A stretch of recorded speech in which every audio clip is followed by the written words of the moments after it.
동포들은 지금 이 시간에도 약 하나리 없어 죽어가고 있고 추운 겨울 따뜻한 옷과 음식을 먹지 못해 동사하고 아사하고 있습니다. 안녕하십니까 대한민국 국민 여러분.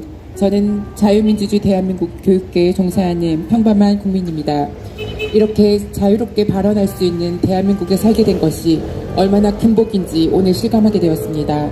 제가 지금 북한이라는 땅에서 이렇게 발언을 한다면 저는 독일의 홀로코스트보다 인권 유린이 더 심한 북한의 수용소로 끌려갔을지도 모릅니다.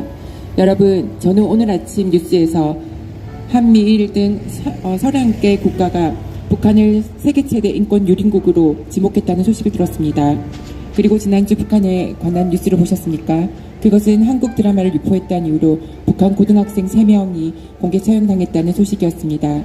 이 젊은 아이들이 이런 이유로 처형을 당하는 나라가 북한입니다. 이 아이들의 죄는 북한이라는 지옥에서 태어나고 자라며 한국 드라마를 유포했다는 것입니다. 이 아이들이 우리들의 자녀라면 어떻겠습니까? 이러한 죽음을 우리 아이들이 당한다면 얼마나 기가 막히고 통곡할 일입니까? 어디 이뿐입니까? 북한의 11세 어린이의 평균 키가 남한 아이들의 7세의 수준에 지나지 않으며 북한의 5세 미만의 아동들의 사망률은 무려 한국보다 6배가 높다고 합니다.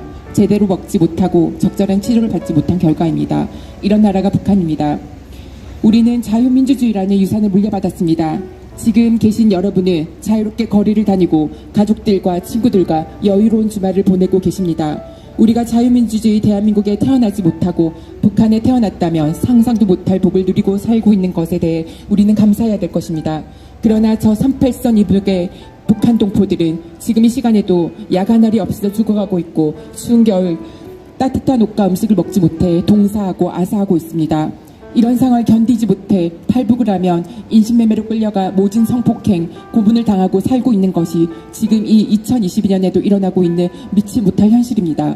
그들은 이 믿을 수 없는 상황을 삶으로 살아내고 있습니다. 팔려가는 우리의 동포들, 특히 어린 여자아이들도 가격이 매겨진 채로 성노예를 팔려가고 있습니다. 이것은 그들만의 사정일까요? 그들이 북한에 태어났다는 이유로 인권 유린을 당하는 것이 정당한 일입니까? 결코 그렇지 않습니다.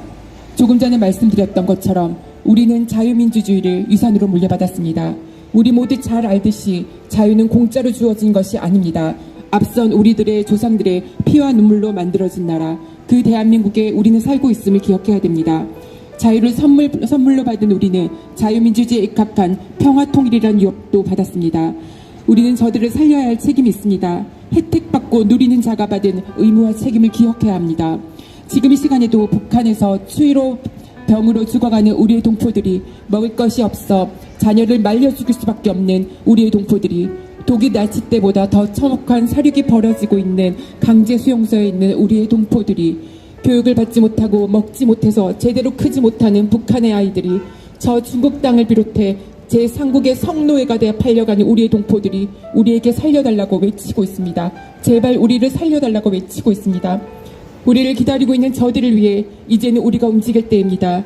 이 시간 윤석열 정부와 자유민주주의 대한민국의 국민 여러분께 간곡히 말씀드립니다. 저들의 절규에 귀를 기울이고 우리는 이제 그들을 북한과 국제사회를 향해 목소리를 내야 될 것입니다.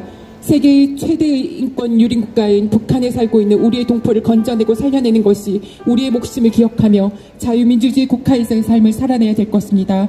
여러분, 우리 동포들이 살려달라는 외침에 귀를 기울입시다. 그리고 움직입시다. 그들을 살려내기 위해 목소리를 냅시다. 감사합니다.